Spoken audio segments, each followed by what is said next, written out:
Hex 35 breakdown right now.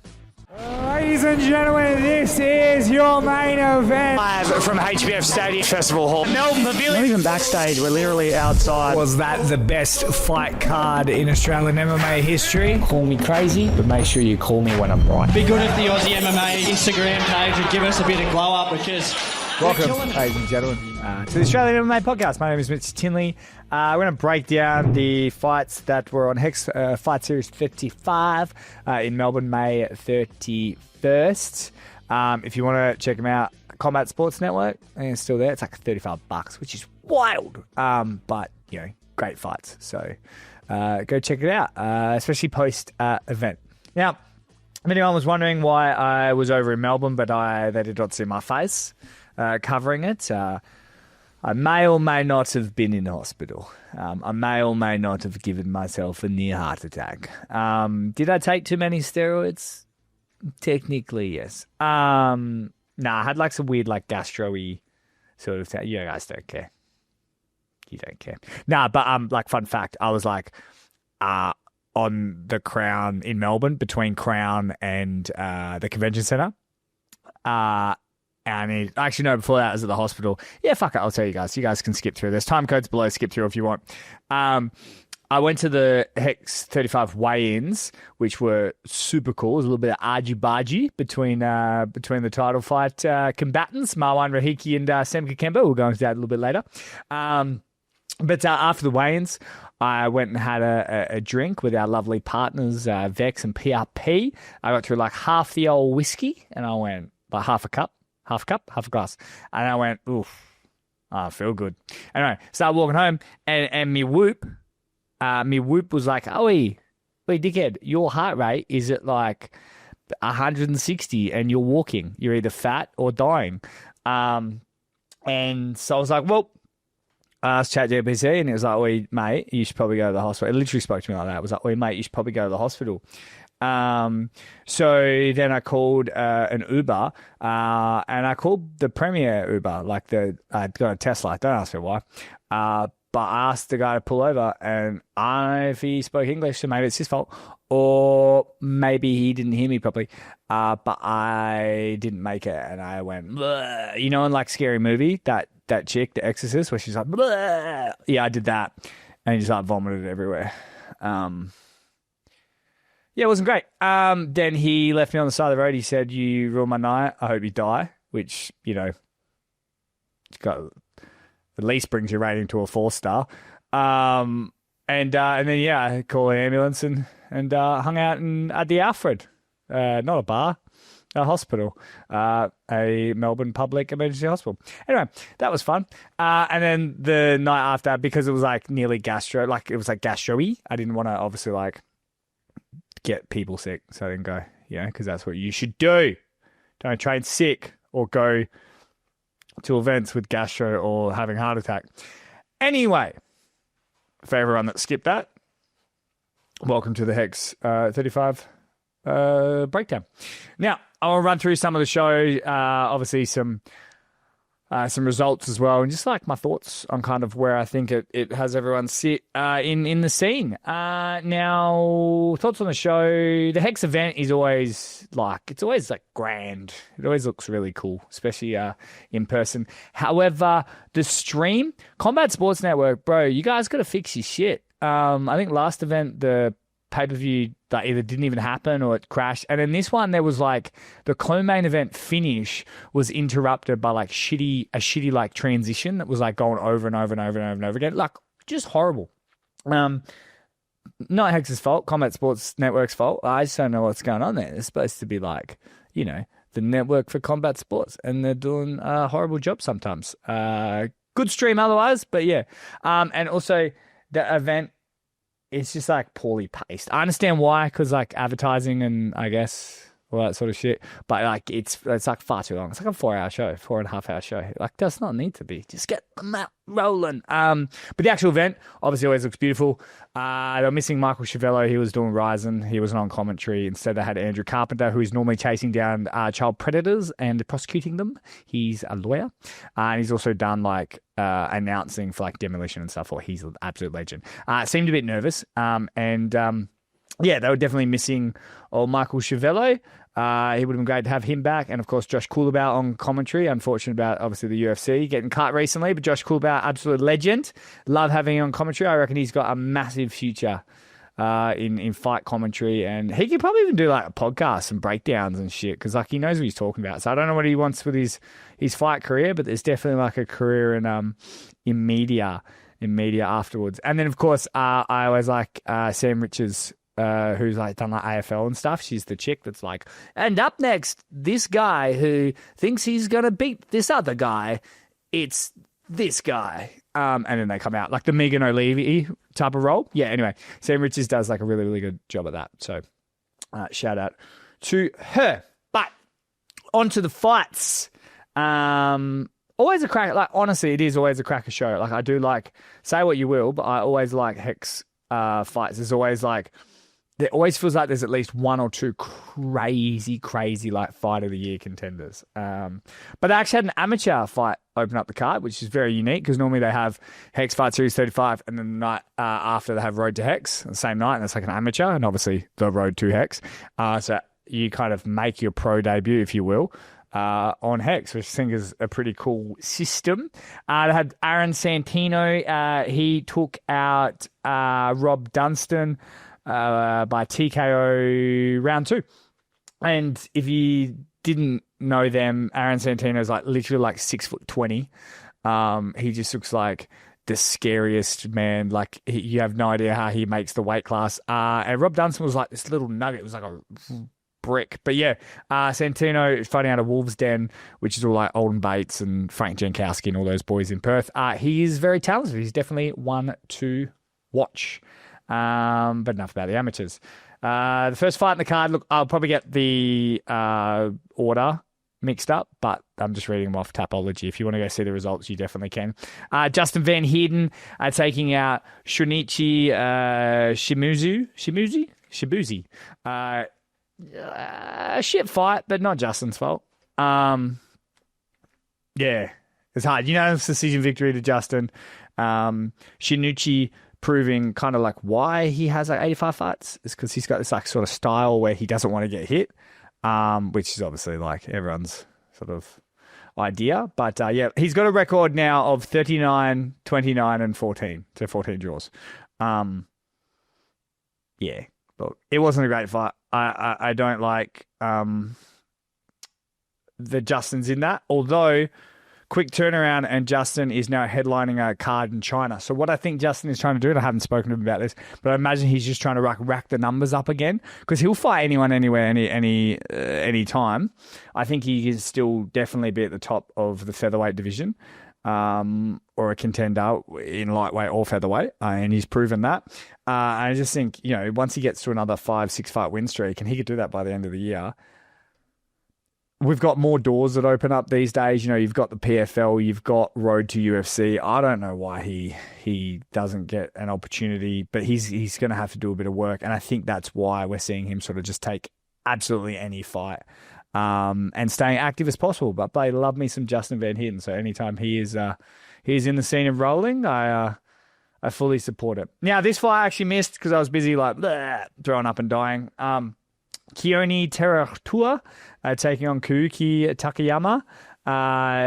He had won by KO. I heard the and it seemed like a decent fight. I can't comment on it. I apologize, Kioni, but I know that a lot of the boys at City Kickboxing and stuff, I think that's where he trains, are like pretty high on him. So hopefully we find a little bit more of him. Next fight, very similar situation to like Justin Van Heerden. Trank Girdham, who is bloody chomping at the bit on like social media and everything to like really have all the fights that matter at Bantamweight. He's got a really, really nice record of I think it's 16-6-1 now. And he's a good fighter. He's very good fighter. No one sort of doubts that. He took on Gak Kwan Moon, who's now 2-5-1. He beat him by a spinning wheel kick to the face, which is super highlight, just beautiful. Yeah. But in saying that, and you can't fault because if you ask Trent, no one wants to fight him type thing. It's the same old story that like you get with a lot of these guys, and depending on what your thoughts are, that's, you know, they want certain fights and they're potentially not getting them. Trent was way above this guy. I don't know if they knew that going in, but it was pretty apparent that he did not sort of belong in the ring with Trent. I think Trent Girdham, he's not going to get a title fight because he's bantamweight, and his teammate at Freestyle MMA, Kasib Murdoch, is now a bantamweight. So unless he makes the move over to like Eternal or something, or a beatdown, which I don't see happening, maybe he just kind of heads back over to Asia, joins sort of Justin and collects some fights over there. But I think Trent should definitely be getting like a, you know, number one contender fight, or like a fight and then a number one contender fight. But it's kind of like, what's the point? Because Kasib, you know, he's probably not going to get the UFC by the end of the year. So what does like Trent want to do?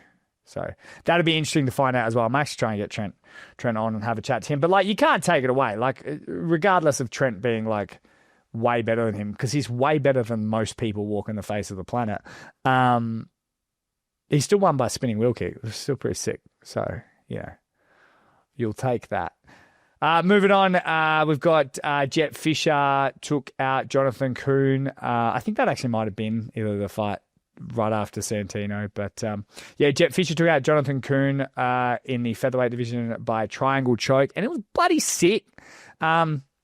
Jet, out of Primal MMA with his dad and his brother, Cage Fisher, who unfortunately went down to Ben Fulmer at Road to Hex. And Cage Fisher was 5-0 himself as an amateur. So, look, absolute superstar family of talent. But, yeah, Jet Fisher had a rough start to his professional career. And the fact that he's kind of sort of bounced back, and I like that he's kind of doing a slower approach into his pro career now. I feel like that loss did him wonders. I mean, I hate to do the whole Jack Della 0-2 thing, and now he's 17, 18-2, but I feel like Jet Fisher, maybe he went pro too early. I don't know, but it's good that he's had that loss, because he's had to sort of now slow down a little bit, because as he's came out of amateurs, out of his just like literally demolishing all fighters on Demolition Fight Series under the great Wayne Carl's promotion. Yeah, Jet Fisher was just, it's almost like he came in with like too much hype, and I think he's only like 21 or something. So his brother's 19. So yeah, they're very, very young. So wouldn't mind them slowing down. Funny thing though, shout out, I don't know if this is smart, but it's gangster as shit. When Jet Fisher weighed in and Jonathan Kuhn weighed in, I think he weighed in like 400 grams over the allowance, which I could be wrong here, so I apologize, but it's around about that. People go nuts about this shit. Like in the UFC, you get fined like $1 bajillion. You can't fight in the UFC anymore. Everyone carries on. Because like that's how big sort of 400 grams can be. Because you're heading into that half a kilo range, and that's, you know, everyone gets real mad. And as soon as he weighed over, they looked at Jet Fisher's head coach, his dad, and they just went, I think it's Joel Fisher, apologies. I swear I know it. They looked at him and he just went, yeah, no, we'll take it. Like, didn't negotiate, didn't know. He was like, yeah, mate, no, we're good. Didn't even ask Jet, just went, nah, yeah, we're good. Yeah, we'll take it. And I was like, geez, I understand confidence, but it seems a little bit almost like careless. It was not, because when you win a first round triangle choke and as dominant as kind of he did, because it wasn't like he was on his back or anything, like he was dominating that fight and kind of just took the opportunity where it was. He had a great Kimura grip, nearly finished that as well. Like, he's just, yeah, Jet Fisher when he is on is an absolute stud. But I just want to tell that story from the weigh-in day because I thought it was funny. He didn't even think about it. He was just like, yeah, mate, yep, let's play, do it. Let's do it right now. Like, it's good. They didn't want any of his purse or nothing. So, how cool is that? This next fight, I mean, viral moment. I didn't get much media coverage up during the event, but boy, did I get this. I risked a heart attack just to get this one up. Jake the Crow Piper, just with an absolute beautiful sort of left hook knockout of Patrick Hill out of Progression MMA in the ACT, and they're studs. Pat Hill was, was 3-0 coming in.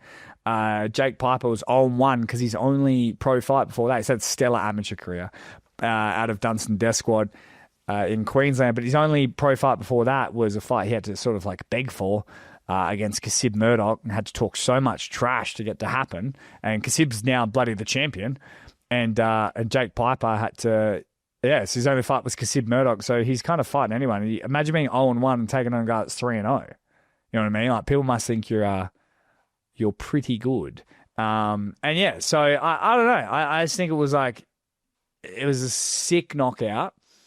And then the funny thing is it was 100% like pre-planned. Because he did the whole give me my thing, which I think is sick. Like, I don't know how people feel about it, but I think it's sick if everyone's like, oh, give me the face mask, and then they like put something on. But he went over to his coach or whoever was there, and he had a cigarette and a lighter, and then he lit it up in the cage, and he took a drag like a G. Like, does it set our sport back a little bit? Yes.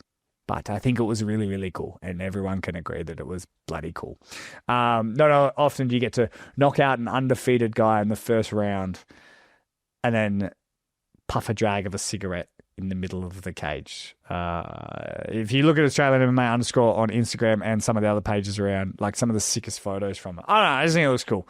If I had a bigger studio or a bigger office, I reckon I'd hang that picture up. It looks sick. It reminds me of when the great Randall Raymond smoked a cigarette on his way out of the cage after winning the Hex heavyweight title. But yeah, old Jakey Piper did it inside the cage, and smoking, he was on fire. So good job, Jake, and he's got beautiful hands. He's a real fun fight. I actually wouldn't mind him against what did they fight at? Yeah, 135, Bantam. Actually, I know that he, like, Trent Girdham wouldn't bloody, like, Trent Girdham's like 16-6-1 and would be like, don't come at me with that bullshit. But I think Trent Girdham and Jake Piper would be a really, really, really fun fight. Like both can just strike really well. So, I don't know. I think that could be a fun fight. I'm just throwing shit at the wall here, guys. Up next, we had, now this fight was the real like hidden gem for me. This fight is like a title fight in the next 2 or 3 years. In the next, well, I mean, the way the scene's going now, it could be 3 or 4 years. Kind of two guys that could be on the Contender Series or road to UFC. Like, and to get them both so early on their career, I think is like really, really, really cool. Artemius Trepka, or Artie Trepka, taking on Brody Maoki out of City Kickboxing. Of course, Artie Trepka out of Matt Masters, his brother, also on the card. Exactly kind of what we thought, kind of bit of everything. Artie's just dominant wrestling. That Matt Masters sort of grappling is like second to none. And then watching Brody Maoki just do, like, his hands, I don't know, man. His hands, I just think, are so elite. They look so slick. The way he chains everything together. He's got that ability, like, when he's grappling, and it's a guy like Artie. I don't think you guys realize, like, just how good sort of Artie is at wrestling. But the fact that, like, Brody kind of just, like, stood up sometimes, and he was so active, always looking for subs. Artie, before this, had kind of fought just, like, cab drivers, and I don't know if that was by design, but I know he's got new management now, and they're sort of chasing these much harder fights, which I think there's no losers in this fight at all. I think Artie is going to be an absolute star at minimum. He's going to be fighting for Australian titles, and same with Brody. Honestly, I don't think this hurts either one. I think, if anything, this one loss that Artie has does more for him than a cab rank of cab drivers that they were giving him previously. If you watch Artie's amateur record, he's just destroyed everyone that, you know, we would put him up against. So I'm not kind of talking out of my ass. Like, even what he did to Jesse Ukic, who is an absolute stud. If you look at him, you watch him in the amateurs, and he just dominated him on the ground. It just shows how good Artie kind of is and can be. That's why at times I felt somewhat critical. It's only because I know how good this man will be. And this fight, just gave us an opportunity to do that. So Brody Maoki taking him out, unanimous decision. I think it was 29-28 across all judges' scorecards.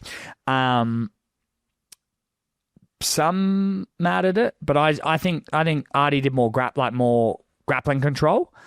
But I think Brody looked better on the feet and looked more active on the ground. So he might have been on his back. And that's how they score it a lot more as well. They reward the sort of looking for the finish and looking for the subs. I would have given it to Brody too. Slight edge. If they turned around and said Artie won, I don't think I would have been like super pissed off. I don't know if you're on either one of those camps. You've hoped that heart attack came through for me. But look, if you take a step back and you realize and you watch that fight, it's just kind of like, it depends on how you score it. You know, do you score the active submission attempts and the boxing, or do you sort of score the wrestling control a bit more? I think they scored it right. I think Brody, very well, then like I said, as the scene's going, very well he could fight for a title by the end of the year, but it all depends on what Kieran Jobler wants to do, because that's his teammate, and he's now still the Hex lightweight champion. I wouldn't be surprised if we see Brody take another sort of wander over to beat down promotions and go for an opportunity there. I'd love to see Brody on Eternal, but kind of guys sort of tend to just have their areas and their promotions that they just sort of linger around lately. Man, I think Brody's a fucking star. He's got it all.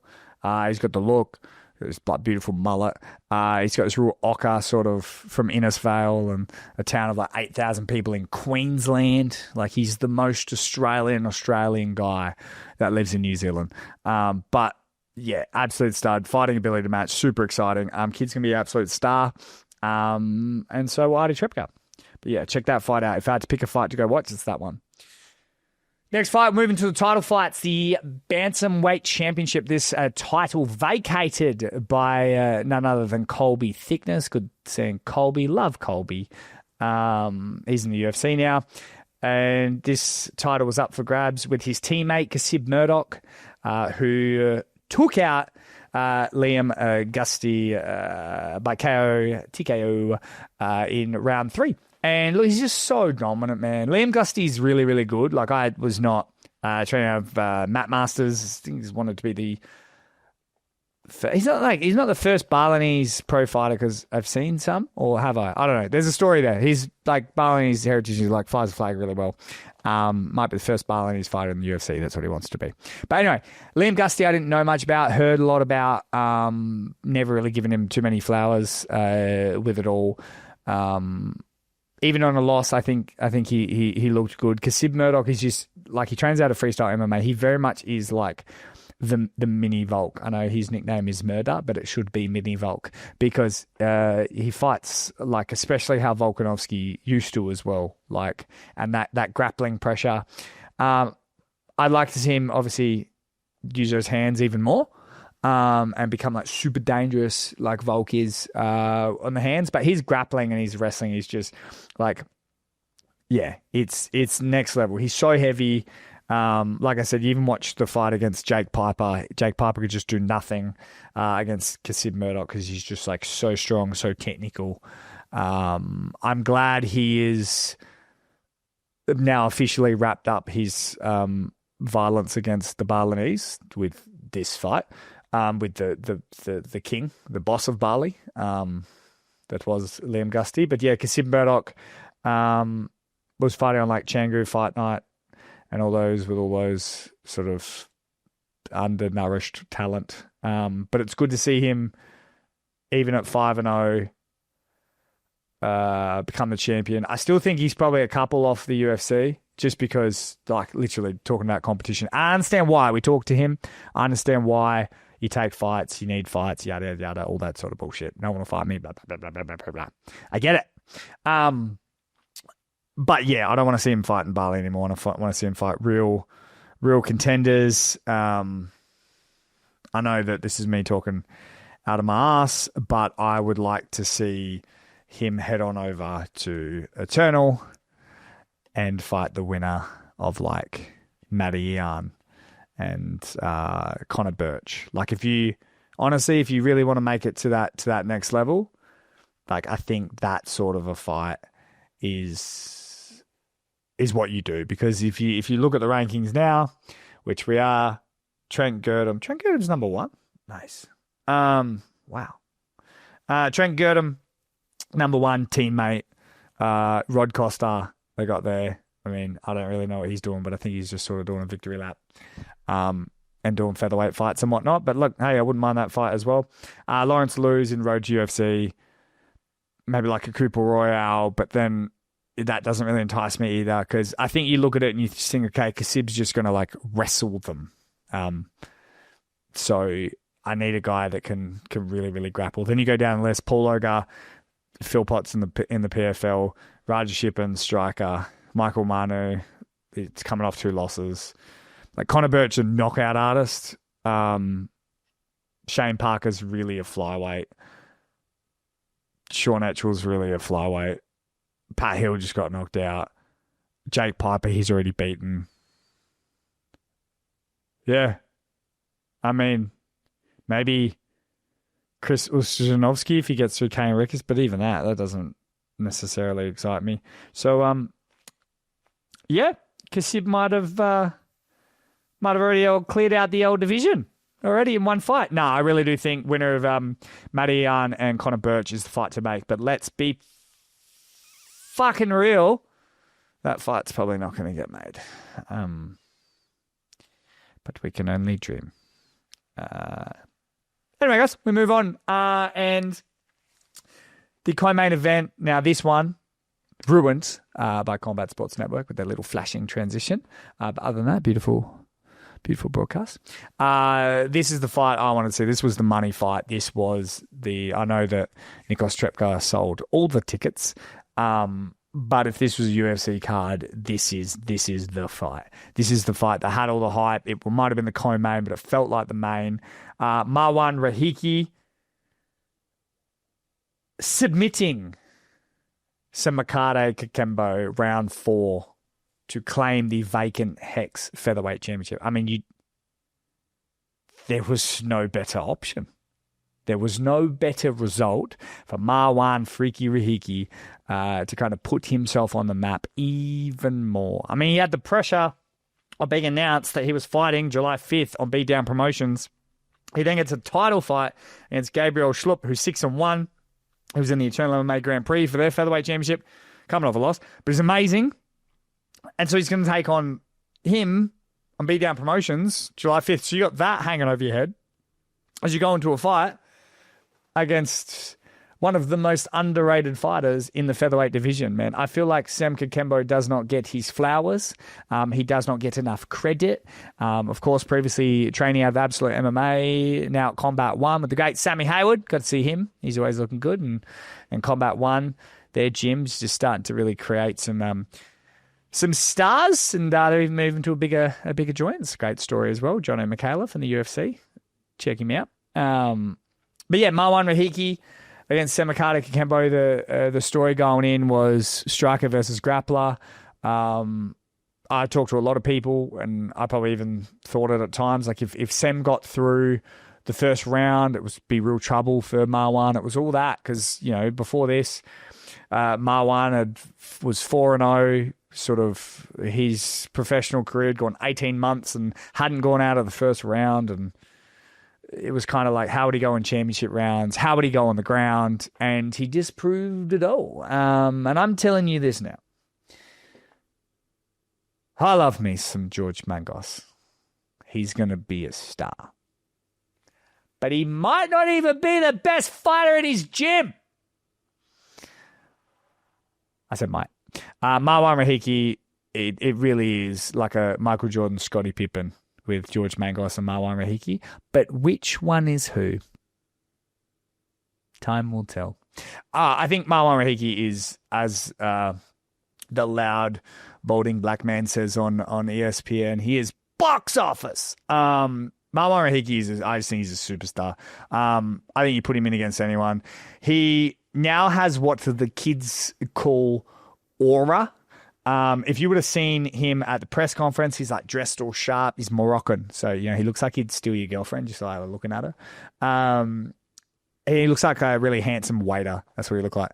And he kind of enjoyed like talking shit. Like he talks a bit of shit. But those Lionsden Academy boys are like George Mangos is he's a sleeper too. They talk a bit of shit. It's kind of cool. And Sam Kikembo is he'll get lost in all of this, but like understand just kind of how good he is and how important he is to the scene. He's invested in it. He takes fights. He doesn't run away from fights. Look at his fight with Abdullah Biata. He stood with him.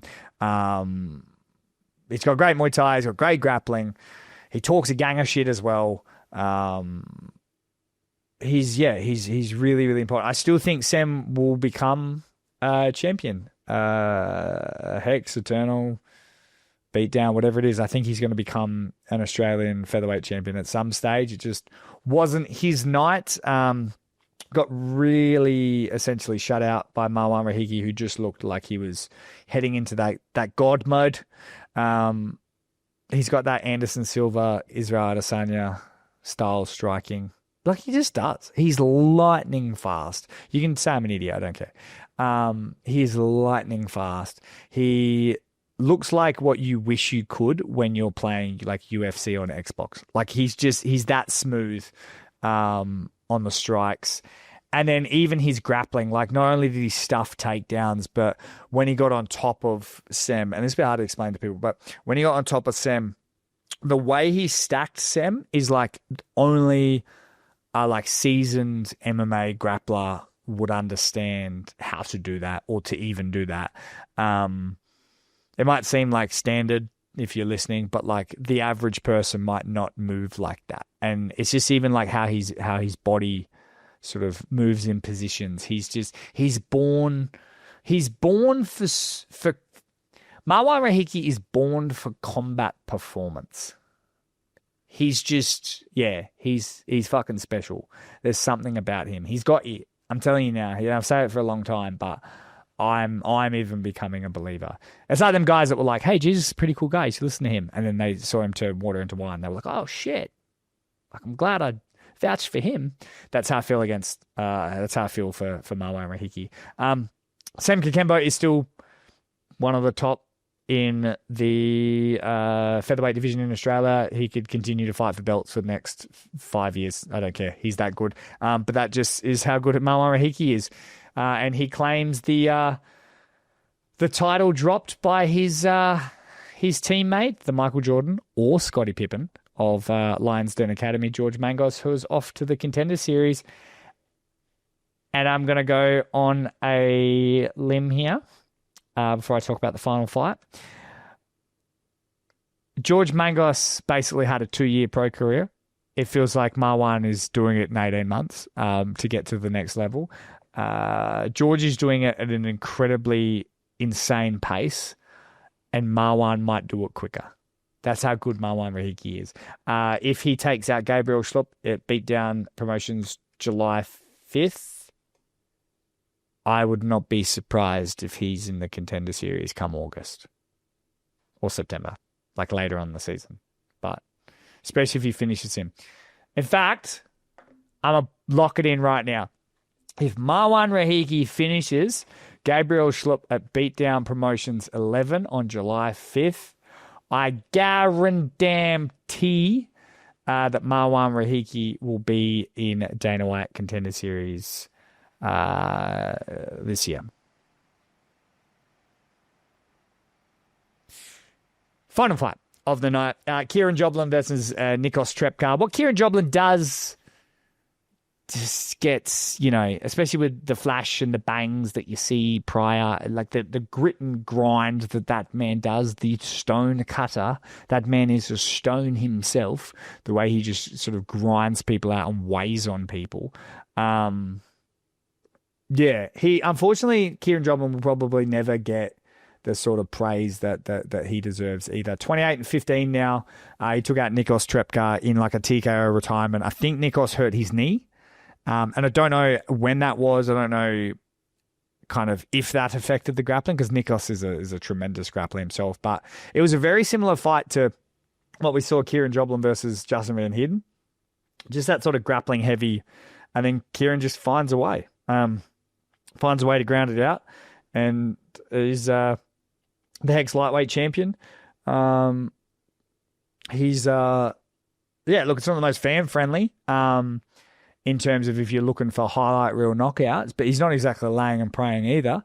But yeah, Kieran Joblin's just like 36 now. I don't know how long he's going to want to do this. The next level probably isn't there. I mean, he could always go to the PFL. I don't think Road to UFC or UFC will probably be looking at him, even though he's on, a 4-fight win streak now. But yeah, who does he fight next? I don't know. So we round this out. Let's have a look at the lightweight division. Also, before we do go, Nikos Trepka, like I said, I believe he hurt his knee. It's bloody like Hex's #1 ticket seller by like a long way, I believe. Had his whole family there. Had his kid at weigh-ins. It was, he's a great dude. Nikos Trepka, if you have a chat to him, he's probably like one of the nicest guys in Australian MMA. He's really, really cool. So Kieran Joblin, what do we got? Man, give him Jack Becker. Jack Becker's coming back off road to UFC, coming off a loss. Unfortunately, it didn't go well for him, but he beat Kieran Joblin. I mean, I know we won't see Jack Becker on Hex because he's like an eternal guy, but man, there's a whole bunch of shake-ups and whatnot. Let's get him over to Eternal and get Jack Becker Joblin too. See how that goes. Yeah, who knows? Joblin versus Togo. City Kickboxing and Josh Togo don't get along. I know he's coming off a loss too. I think he's still signed by the PFL though, so I don't really know how that works. But yeah, man, I don't know.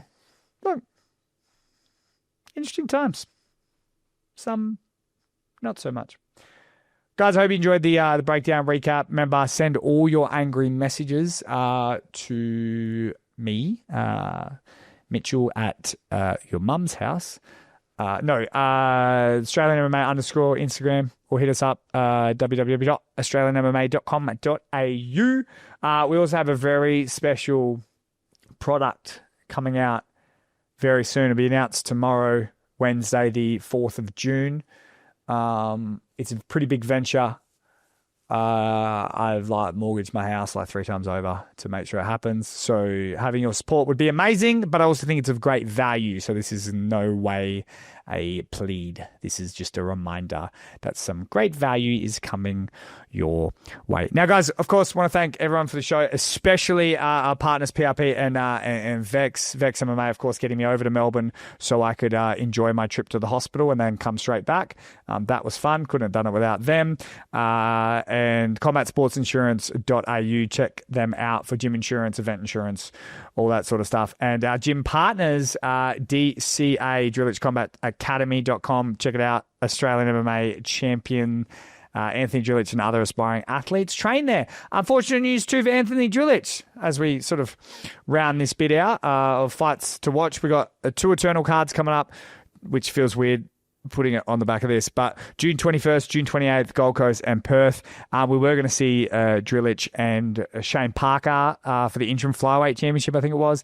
Unfortunately, now Shane Parker has a new opponent in Bantamweight as Drillich might be injured. You'd think I'd know. They're my gym partner, but I'm unsure. And if you're watching the UFC this weekend, we've got Quillan Sourkield, who I honestly think will fight for a title one day. And like I mentioned, that product earlier that's coming out, he might be connected to it. But Quillan Sourkield fighting June 8th as well. Guys, be nice to each other. Subscribe, like, tell your friends, write abusive comments wherever you are. I love you. Let's chat soon. And we'd like to take the time to thank our gym partner, DCA, the home of Australian MMA champion Anthony Drillich and aspiring athletes. If you'd like to know more, head to Drillich Combat Academy VexMMA.com. Vex MMA has officially teamed up with PRP Global and their brand new website is now live. Head over to Vex MMA to check out their latest gear, perfect for fighters and fans alike. Whether you're stepping into the cage or just repping the lifestyle, Vex MMA has you covered.